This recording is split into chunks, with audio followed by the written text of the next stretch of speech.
Hello, podcast listeners. I have an important announcement to share about upcoming changes to the NK News podcast. Starting November 20th, our full-length episodes with special guests will be exclusively available to NK News subscribers. This shift will allow us to invest more in bringing you top-quality interviews, cutting-edge analysis, and a more comprehensive NK News experience across our website and podcast platforms. Don't miss out. Subscribe now to stay fully informed and support our mission to raise the bar in North Korea reporting. Until the end of November, podcast listeners can sign up for just $1 for their first month with the following 12 months at 50% off. Head to nknews.org/join for more. You'll get full access to the NK News website, news, analysis, and opinion every day, our daily update and week-ahead newsletters, plus get exclusive invites to online webinars and occasional in-person events. Join our community today and help support the podcast grow.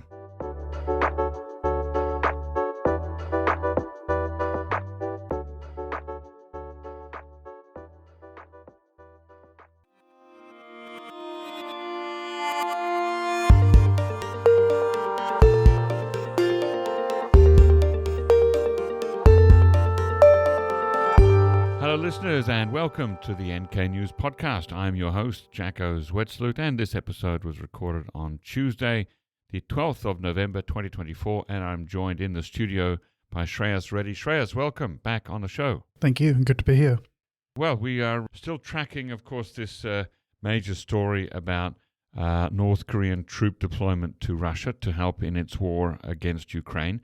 Are we sure that there are North Korean troops in Russia and or Ukraine? I mean, has either the Russian government or the North Korean government acknowledged this? Well, the Russian and North Korean governments haven't particularly confirmed it, but they've also kind of shifted their strategy from initially denying it and dismissing such reports as fake news to essentially saying, if we do it, it is well within our right to do so. Right. Now, speaking of fake news, this brings us to the story that you brought out a week ago, but it's still very relevant, and everyone should go online to nknews.org and check it.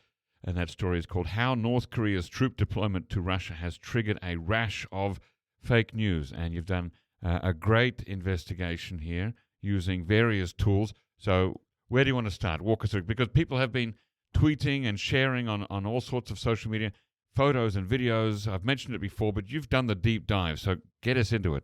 Yeah, so I think, like you said, there have been a lot of photos and videos that have been going around in the past few weeks claiming to show North Korean troops in Ukraine or deployed to Russian forces at the very least. Yep. And a lot of them have clearly been aimed more at portraying the North Korean troops in negative light or showing them essentially not getting along with their Russian counterparts.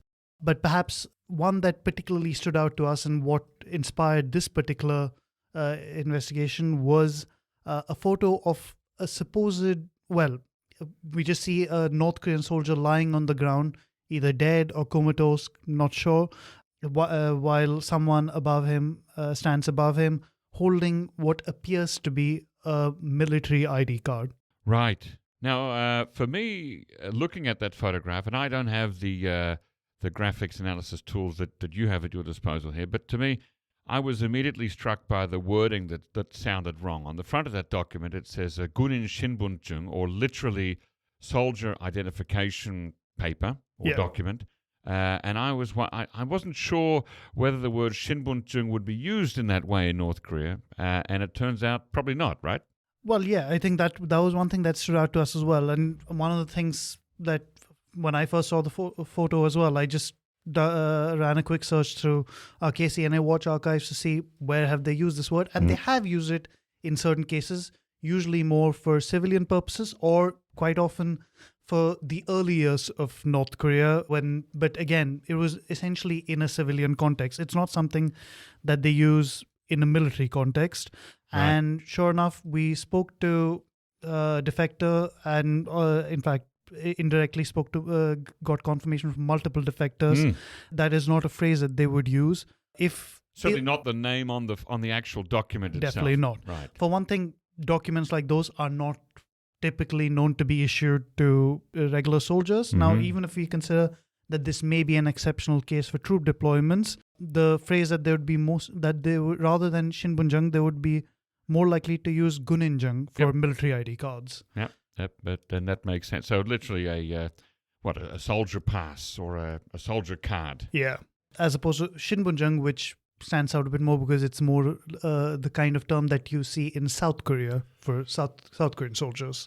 That's true. Although even now I haven't looked at South Korean ID cards, but when Shinbunjung is the word for an ID document or an ID card, but you don't see Shinbunjung often used on that document that it's labeling. It's You'll more see something Jung. It's more what you see in terms of how people describe the document. Right, it's a description rather than the name of a document. Yeah.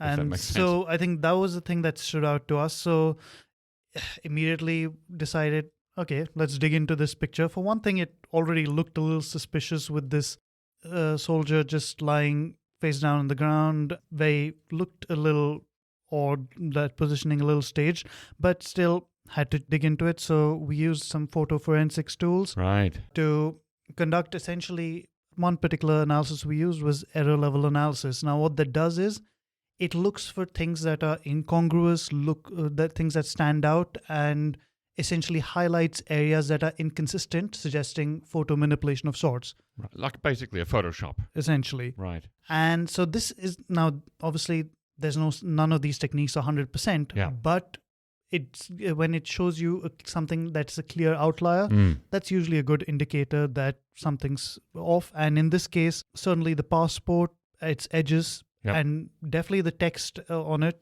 looked a little out of place. Now with text, that may just be because it's sharper feature, but the fact that all these things looked a little out of place seemed odd. And then also when you zoom in a little bit on the edges of the passport, there are little inconsistencies around the pixels suggesting something's a little off. So on the basis of that, as well as the broader context for the wording and everything, it just genuinely seemed like this particular photo did not make sense. And there were no, at least as far as I recall, there were no photographs of the inside of the document, right? It's not a card, it's like a little passport book. Exactly. So there's no photograph of the name page or any stamps that might be in there, anything. All you see is the cover. So in the absence of further corroborating information, I would dismiss this photograph. You too? Yeah, I think especially if they manage to get hold of this document, you'd think they would at least have the sense to post a few more photos just to prove what they're saying. So, show the man's name, his unit number, his serial number, something like that. Yeah. So we don't know who this man is. We hope he's not dead or comatose. But at this stage, I wouldn't take that photograph on face value. Yeah. Similarly, you mentioned a video that somebody sent to me on, I think it was on Twitter, purportedly showing a can of dog meat from North Korea. And immediately I looked at that and I thought, North Korea, in North Korea, they say dangogi, sweet meat, rather than kaegogi, dog meat, to describe the exact same thing. So when that label on the can said kaegogi, I thought, that looks fake to me. What did you think? I mean, pretty much. So they tried to make it seem like, this is a product. North Korea even had labels that tried to suggest it was manufactured in North Korea. Right. But that little telltale sign, that use of kaegogi rather than tangogi, that right away suggests someone probably just used an online translator or didn't particularly do their research before putting this together. But clearly they've gone to a lot of trouble, right? I mean, they've taken a can of meat, they've printed a label in color, they've stuck it around the can, so they've gone to the trouble of trying to make it look like this is a North Korean can of dog meat because it's got, made in Joseon Minjuju Inmin Gongwaguk on the back of it. Yeah. So it's not just a bit of photoshopping. They've gone to trouble here. Yeah. And I think that's one of those things where you've just got to ask, why are they doing this? Like, what are they getting out of this? Yes. A lot of the things that we're seeing coming out of this, they seem to have particularly good production quality at the very least, whether it's the dog meat video, the soldier lying face down on the ground, or another video in which they claim to show a North Korean soldier in Russian uniform heavily wounded, saying, the Ukrainians will win and Putin will be defeated in this war. And again, even that stood out because for all the effort that went into it, all the wording just seemed so heavily staged, it seemed out of place. Right. It seemed a little bit like he was repeating a practiced or rehearsed speech. Yeah, definitely felt with some like that. Clear psychological messaging here. Yeah, and from what, and we've had people confirm that, we've had North Korean defectors confirm that he did speak in the North Korean dialect. So a lot of effort did go into this. But at the same time, it's just the little things that make it seem suspicious, that will make it seem out of place. Now, if these videos were real and these photographs were real, these would be the sorts of things that the Ukrainian government would want us to see. Have they been promoted through Ukrainian official channels? So it's kind of curious in that sense, in that, this would be the sort of thing you'd expect you would benefit Ukrainian propaganda to some extent. And we've seen certainly like the photograph of the dead soldier, it did pop up on one Ukrainian army regiment's Telegram channel, but it wasn't originally from there. It does seem hard to say where these are coming from for sure. What we can say is that at the highest levels, and by which I mean President Zelensky, they've certainly dismissed a lot of these reports. So, and I think now there are two ways to look at that. One, maybe they're saying we don't have anything to do with this. The other version could be continue spreading the propaganda, but distance the highest levels of the leadership from it.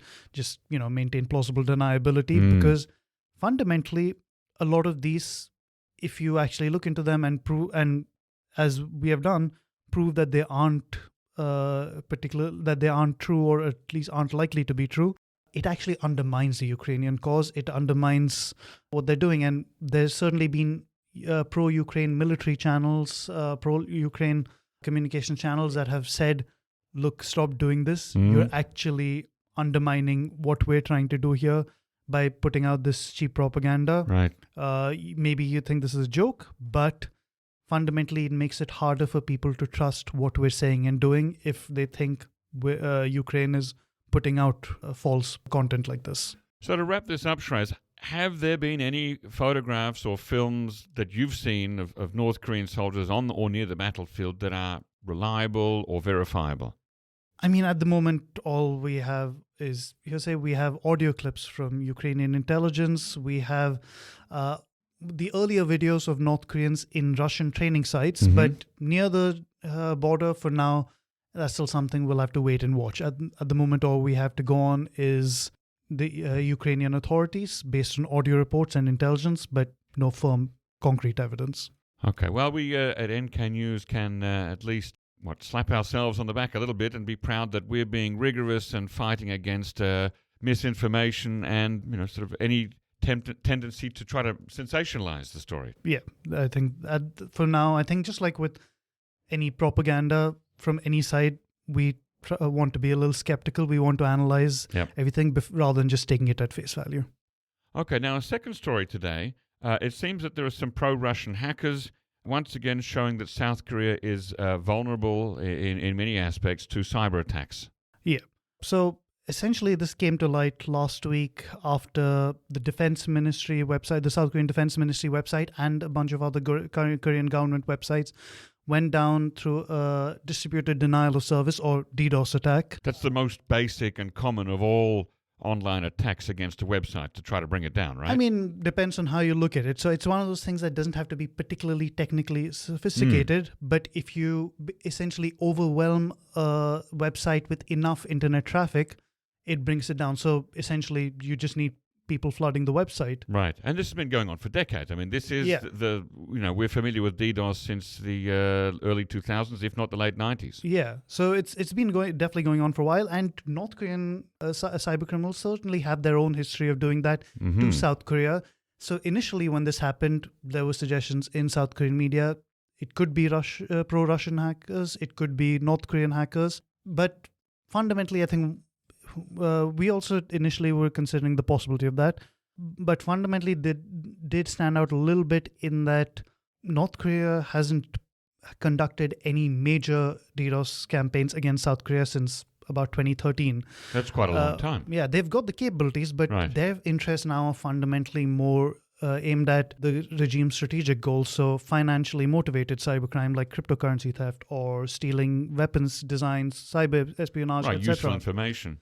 Yeah. So something like this, it certainly could suit their interests, but it's not the biggest priority for them.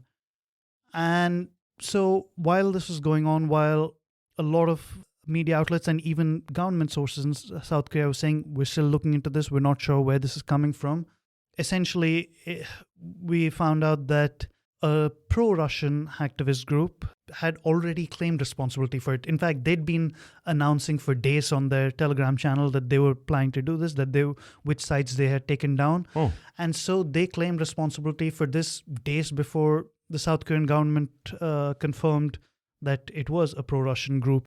Is that rare for a group to claim responsibility for DDoS attacks? Not really, actually. So a lot of them tend to mount these sorts of organized campaigns. Now, when it comes to security issues related to anything in the Korean peninsula, it's not something we're fundamentally used to, because here we're more used to North Korean groups doing things their way. Yep.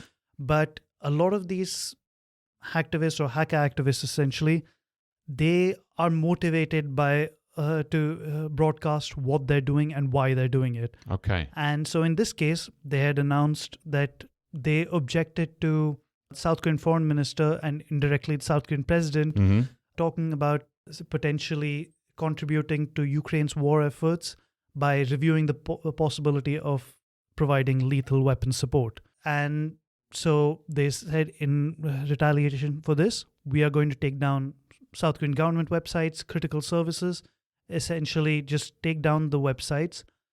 But at the same time, the group in question, so it's a pro-Russian group called No Name 057, they typically just take down the websites briefly, no lasting damage, they don't steal data, nothing like that. It's about making a statement. Okay, and the statement here is not, it's not in response to South Korea actually sending weapons to Ukraine. It's in response to South Korea talking about maybe reviewing its policy on not sending weapons to Ukraine. Yeah. So it's, if that's what they're doing for this, what would they do if South Korea actually sends weapons to Ukraine? Makes you wonder. Were there any critical services taken offline? Anything really sensitive? The Ministry of Defense website, that is embarrassing, and you'd want South Korea to be more secure than that in its anti-cyber attacks. But anything critical? So they did take down the websites of critical infrastructure services, like, for example, electricity and like power grids. But the thing is, they didn't actually take down the power grids themselves. Right. It was just the website of the corporations, the organizations that were behind it. And fundamentally, it didn't really leave any lasting damage. I think for them, these groups aren't the types who try to disrupt services that people genuinely need to that extent. It's more about just making enough splash that the other side can recover. No lasting costs, no lasting damages beyond just having to improve in better cybersecurity defenses. Well, and so it is a bit of egg on the face of the South Korean government, because they've suffered a number of different kinds of hacks and leaks and attacks over the number of years. Are they any worse than other governments? Should they be doing better? Yes and no. I think certainly those of us who have braved South Korean government websites know that they're not ideal. They've certainly got their weaknesses. We spoke, in fact, when I was speaking to a German cybersecurity organization that consulted with us on this particular story, they expressed surprise that the website, the Defense Ministry website, wasn't yet up by the time they spoke to me, like a day later. Boy. And I pointed out that it's mostly inconsistency with the website. In some cases it was still loading, in some cases it wasn't. But I think also at the same time, it must be said that the reason a campaign like this is so effective is because it's not about technical sophistication. The way this group operates is it mobilizes a very large follower base, a very large user base to mount coordinated attacks against a website. They have a basic toolkit that they use to carry out these DDoS attacks, but fundamentally it's all about numbers. It's all about scale. And so when it comes down to that, many websites will be vulnerable. I think you'd have to be kind of website that is genuinely geared for high traffic to avoid that sort of problem. So it's brute force, basically. Well, let's see what happens if and when South Korea does actually change its policy on sending weapons. This is a foretaste of things to come, perhaps. Thank you, Shreyas Reddy, for coming on the show and walking us through these big stories. People check it out on nknews.org. Thanks a lot. A reminder that starting from November 20th, our full-length episodes with special guests will be exclusively available to NK News subscribers. This shift will allow us to invest more in bringing you top-quality interviews, cutting-edge analysis, and a more comprehensive NK News experience across our website and podcast platforms. So don't miss out. Subscribe now to stay fully informed and support our mission to raise the bar in North Korea reporting. Until the end of November, podcast listeners can sign up for just $1 for their first month with the following 12 months at 50% off. Head to nknews.org/join for more. You'll get full access to the NK News website, news, analysis, and opinion every day, our daily update and week ahead newsletters, plus get exclusive invites to online webinars and occasional in-person events where you might even meet me. Join our community today and help support the podcast grow.